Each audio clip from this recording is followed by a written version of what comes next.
Mark Halperin and John Heilemann are standing by. Of course, they are the authors of the best-selling book, Game Change. Hi, guys. Oh, you look excited. We're very excited. We're a little confused. We missed the episode of the webcast where Dan Bartlett became Roger Staubach, and so we're just trying to figure out when that was. Sorry. Hey, sorry about that. So I didn't really get the joke, but it sounded funny because I'm not a real football fan. You want to explain it to me, Mark? Bob or Rick will explain it to you during the break. Okay, good. All right, so listen, let me ask you about Well, this. you guys are just as cool as you always were, aren't you? Let me ask you about the speech. I mean, just in general, were you inspired, bored? What did you think? You look bored now. I'm baffled by it. I think the president's a pretty good politician. His top advisors, David Axelrod, Robert Gibbs, Rahm Emanuel. I could make a list before the speech of the 20 problems this troubled president has. I didn't hear anything tonight or in the framing of the speech before or after by Valerie Jarrett or anyone else that gives me any idea, maybe I'm just dumb, any idea what was supposed to happen to solve any of those 20 problems. Really? How about you, John? Do you agree with Mark's assessment? I do, and I'd add that one of the things that in our book that about the 2008 campaign is that there are examples in the book of where Obama met political crises in the course of the campaign.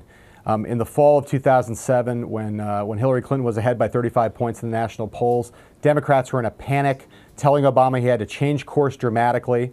In the fall of 2008, when McCain went ahead a little bit in the national polls on the back of Palin mania, again, Democrats panicked.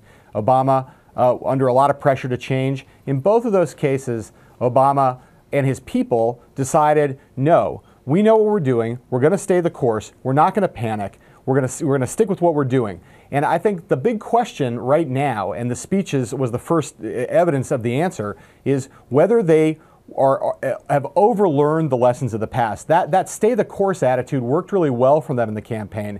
The question now is, do they get that a bigger kind of mid-course correction might be necessary? And by the evidence of this speech, it seems like they are doing exactly the same thing they did during the campaign. There was no dramatic evidence of this speech is the kind of speech that he could have given if apart from some of the healthcare language. This is the exact same speech he could have given 2 weeks ago if this speech had taken place before the Massachusetts Senate loss up there. And it looks to me like they are hunkered down and pretty much committed to the same path they've been on for the last year.